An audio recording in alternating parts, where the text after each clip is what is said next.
ಕರ್ನಾಟಕ ರಾಜ್ಯದಲ್ಲಿ 2023ರಲ್ಲಿ ಕಾಂಗ್ರೆಸ್ ಪಕ್ಷ 135 ಶಾಸಕರ ಬೆಂಬಲದೊಂದಿಗೆ ಅಧಿಕಾರಕ್ಕೆ ಬಂದಿದೆ.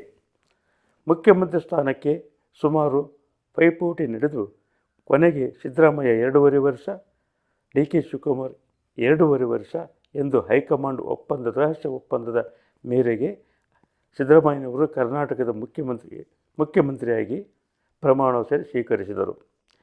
3 ವರ್ಷಗಳ ತನಕ ನಾಯಕತ್ವ ಬದಲಾವಣೆ ಬಗ್ಗೆ ಸಿದ್ದರಾಮಯ್ಯನ ಗುಂಪು, ಡಿ ಕೆ ಶಿವಕುಮಾರ್ ಗುಂಪು ಸೆಣಸಾಟ ನಡೆಸಿ ಕೊನೆಗೆ ಡಿ ಕೆ ಶಿವಕುಮಾರ್ ಅವರು ಮುಖ್ಯಮಂತ್ರಿ ಆದರು. ಜೊತೆಗೆ 13 ಜನ ಸಚಿವರು ಪ್ರಮಾಣ ವಚನ ಸ್ವೀಕರಿಸಿದರು. ಈಗ 1 ತಿಂಗಳಾದರೂ ಸಚಿವ ಸಂಪುಟದ ವಿಸ್ತರಣೆ ಭಾರಿ ಕಗ್ಗಂಟಾಗಿ ಉಳಿದಿದೆ. ಯಾಕೆಂದರೆ ಯಾವ ಜಾತಿಯಿಂದ ಎಷ್ಟೆಷ್ಟು ಜನರು ಸೆಣಸಾಟ ನಡೆಸಿದ್ದಾರೆ ಒಂದು ವಿವರಣೆಯನ್ನು ಈ ರಾಜ್ಯದ ಗಮನಕ್ಕೆ ತರಲು ಬಯಸುತ್ತೇನೆ. ಲಿಂಗಾಯತ ಜನಾಂಗದಿಂದ ಸುಮಾರು 15-16 ಜನ ಪೈಪೋಟಿ ನಡೆಸಿದ್ದಾರೆ. ಈಗ ಲಿಂಗಾಯತರಿಗೆ ಕೊಡಬೇಕಾಗಿರ್ತಕ್ಕಂಥ ಕೋಟ ಎಷ್ಟೆಂದರೆ 5 ಸ್ಥಾನಕ್ಕೆ 15-16 ಶಾಸಕರು ಲಿಂಗಾಯತ ಶಾಸಕರು ಸೆಣಸಾಟ ನಡೆಸಿದ್ದಾರೆ.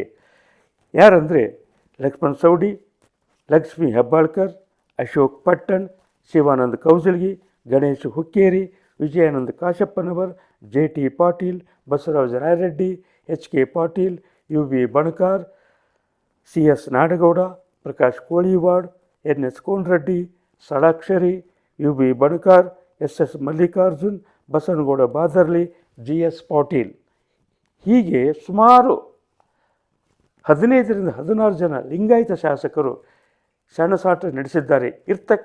ಲಿಂಗಾಯತರಿಗೆ ಇರ್ತಕ್ಕಂಥ ಸ್ಥಾನಗಳು, ಸಚಿವ ಸ್ಥಾನಗಳು ಕೇವಲ 4. ಹೀಗಾಗಿ ಡಿ ಕೆ ಶಿವಕುಮಾರ್ ಅವರಿಗೆ ಇದು ಒಂದು ಸುನಾಮಿ ಸತ್ವ ಪರೀಕ್ಷೆಯಾಗಿದೆ. ಇದನ್ನು ಬಗೆಹರಿಸಲು ಭಾರಿ ಪ್ರಯತ್ನ ನಡೆಸಿದ್ದಾರೆ. ಇತ್ತ ಒಕ್ಕಲಿಗರ ಸಂಖ್ಯೆಯೂ ಕಡಿಮೆ ಆಗಿಲ್ಲ. ಒಕ್ಕಲಿಗರು ಎಷ್ಟು ಕೊಡಬೇಕಾಗಿದೆ ಅಂದರೆ 3-4, ಆದರೆ ಪ್ರಯತ್ನ ಮಾಡುವವರ ಸಂಖ್ಯೆ 11ಕ್ಕೂ ಮೇಲಾಗಿದೆ. ಉದಾಹರಣೆ ಬಾಲಕೃಷ್ಣ, ಶರತ್ ಬಚ್ಚೇಗೌಡ, ರಾಜೇಗೌಡ, ಚಲುವರಾಯಸ್ವಾಮಿ, ಕೃಷ್ಣಪ್ಪ, ಪ್ರಿಯಾಕೃಷ್ಣ, ರಂಗನಾಥ್, ಶಿವಲಿಂಗೇಗೌಡ, ಡಾಕ್ಟರ್ ಸುಧಾಕರ್, ವೆಂಕಟೇಶ್ ಹೀಗೆ ಒಕ್ಕಲಿಗರ ಶಾಸಕರ ಸಂಖ್ಯೆ ಇವರು ಸಹಿತವಾಗಿ ತೀವ್ರ ಪೈಪೋಟಿ ನಡೆಸಿದ್ದಾರೆ. ಇದು ಒಂದು ಸಹಿತವಾಗಿ ಡಿ ಕೆ ಶಿವಕುಮಾರ್ ಅವರಿಗೆ ಒಂದು ಕಗ್ಗಂಟಾಗಿ ನಿಂತಿದೆ. ಇತ್ತ ಎಸ್ ಸಿ ಅವರೇನು ಕಡಿಮೆ ಇಲ್ಲ. ಎಸ್ ಸಿ ಅವರಿಗೆ ಇನ್ನೂ ಕೊಡಬೇಕಾದ ಸ್ಥಾನಮಾನಗಳು, ಸಚಿವ ಸ್ಥಾನಗಳು 2-3, ಆದರೆ ಪ್ರಯತ್ನ ಪಡುವವರ ಸಂಖ್ಯೆ, ಸೆಣಸಾಟ ನಡೆಸಿದವರ ಸಂಖ್ಯೆ ಸುಮಾರು 9-11ಕ್ಕೆ ಸೇರಿದೆ. S C Mahadevappa, Narendra Swamy, Anekal Shivanna, A R Krishnamurthy, Shivaraj Tangadagi, Darshan, Dhruvanarayan, Venkatesh, ಪಾವಗಡದ ವೆಂಕಟೇಶ್, ಆಮೇಲೆ ರೂಪಕಲಾ, ಎಸ್ ಎನ್ ನಾರಾಯಣ ಸ್ವಾಮಿ ಹೀಗೆ ಸುಮಾರು ಶಾಸಕರು ಈ ಸಚಿವ ಸ್ಥಾನಕ್ಕೆ ದಲಿತ ಶಾಸಕರು ಭಾರೀ ಸೆಣಸಾಟ ನಡೆಸಿದ್ದಾರೆ. ಇತ್ತ ಮುಸ್ಲಿಮರ ಸಂಖ್ಯೆಯನ್ನು ಕಡಿಮೆ ಇಲ್ಲ. ಮುಸ್ಲಿಂ ಜನಾಂಗಕ್ಕೆ 1 ಅಥವಾ 2 ಸಚಿವ ಸ್ಥಾನ ಕೊಡಬೇಕಾಗಿದೆ.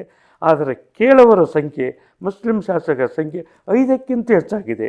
ಉದಾಹರಣೆ ಜಮೀರ್ ಅಹ್ಮದ್ ಕೊಡಲೇಬೇಕು, ರಿಜ್ವಾನ್ ಅರ್ಷದ್ ಕೊಡಲೇಬೇಕು, ತನ್ವೀರ್ ಸೇಠ್ ಕಡ್ಡಾಯ ಕೊಡಲೇಬೇಕು, ಹಸೀಸ್ ಸೇಠ್ ಕೇಳ್ತಾ ಇದ್ದಾರೆ, ಸಲೀಂ ಅಹ್ಮದ್ ಕೊಡಲೇಬೇಕು. ಹೀಗಾಗಿ ಮುಸ್ಲಿಂ ಜನಾಂಗದಲ್ಲಿ ಸಹಿತವಾಗಿ ಸಚಿವ ಸ್ಥಾನ ಕೇಳುವರ ಸಂಖ್ಯೆ ಹೆಚ್ಚಾಗಿದ್ದು ಇದು ಶಿವಕುಮಾರ್ ಅವರಿಗೆ ಒಂದು ಇರುಸು ಮುರುಸು ಆಗಿದೆ. ಯಾರಿಗೆ ಸಚಿವ ಸ್ಥಾನ ಕೊಡಬೇಕು, ಯಾರಿಗೆ ಸಚಿವ ಸ್ಥಾನ ಕೊಟ್ಟರೆ ನನ್ನ ಸರ್ಕಾರಕ್ಕೆ ತೊಂದರೆ ಆಗುತ್ತದೆ ಎಂಬ ಯೋಚನೆಯಲ್ಲಿ ಹೈಕಮಾಂಡ್ ಮತ್ತು ರಾಜ್ಯ ನಾಯಕರು ತಲ್ಲೀನರಾಗಿದ್ದಾರೆ. ಇತ್ತು ಎಸ್ ಟಿ ಏನು ಕಡಿಮೆ ಇಲ್ಲ. ಎಸ್ ಟಿಯಲ್ಲಿ ಸಹಿತವಾಗಿ 1 ಅಥವಾ 2 ಸಚಿವ ಸ್ಥಾನ ಕೊಡಲೇಬೇಕು. ಆದರೆ ಕೇಳುವರ ಸಂಖ್ಯೆ ಅಲ್ಲಿ ಸಹಿತವಾಗಿ 6-7 ಹೆಚ್ಚಾಗಿದೆ. ಇದು ಯಾರಂದರೆ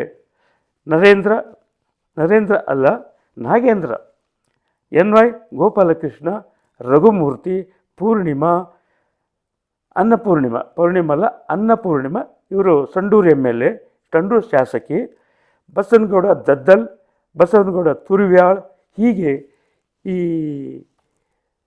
ಶಾಸಕರ ಸಂಖ್ಯೆ ಎಷ್ಟು ಹೆಚ್ಚಾಗಿದೆ ಅಂದರೆ ಎಲ್ಲ ಜನಾಂಗದಲ್ಲಿ, ಲಿಂಗಾಯತರಲ್ಲಿ, ಗೌಡರಲ್ಲಿ, ಎಸ್ ಟಿಯಲ್ಲಿ, ಎಸ್ ಟಿಯಲ್ಲಿ, ಮುಸ್ಲಿಮರಲ್ಲಿ, ಹೀಗೆ ಹಿಂದುಳಿದ ವರ್ಗ ನೋಡೋಣ. ಹಿಂದುಳಿದ ವರ್ಗದಲ್ಲಿ ಸುಮಾರು ಅವರಿಗೆ 1 ಅಥವಾ 2 ಸಚಿವ ಸ್ಥಾನ ಕೊಡಬೇಕಾಗಿದೆ.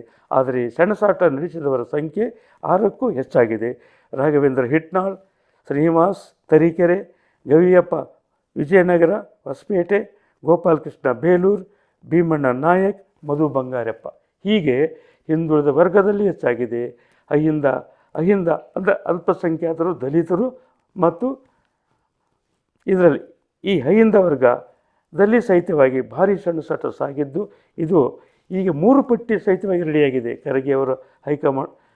ಖರ್ಗೆ ಅವರ ಪಟ್ಟಿ, ಸಿದ್ದರಾಮಯ್ಯನ ಪಟ್ಟಿ ಮತ್ತು ಡಿ ಕೆ ಶಿವಕುಮಾರ್ ಪಟ್ಟಿ, ಹೀಗೆ 3 ಪಟ್ಟಿಗಳ ಮುಷ್ಟಿಯುದ್ಧ ರಾಜ್ಯದ ರಾಜಕೀಯ ಭವಿಷ್ಯವನ್ನು ಯಾವ ರೀತಿಯಾಗಿ ನಿರ್ಮಾಣ ಮಾಡುತ್ತದೆ ಎಂಬುದನ್ನು ಈ ರಾಜ್ಯದ ಜನತೆ ಜಾತಕ ಪಕ್ಷಿಯಂತೆ ಕಾದು ನೋಡುತ್ತಿದ್ದಾರೆ.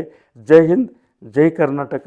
NG ಕಾರ್ಟಿಗಿ, ಹಿರಿಯ ಪತ್ರಕರ್ತರು, ಬೆಂಗಳೂರು.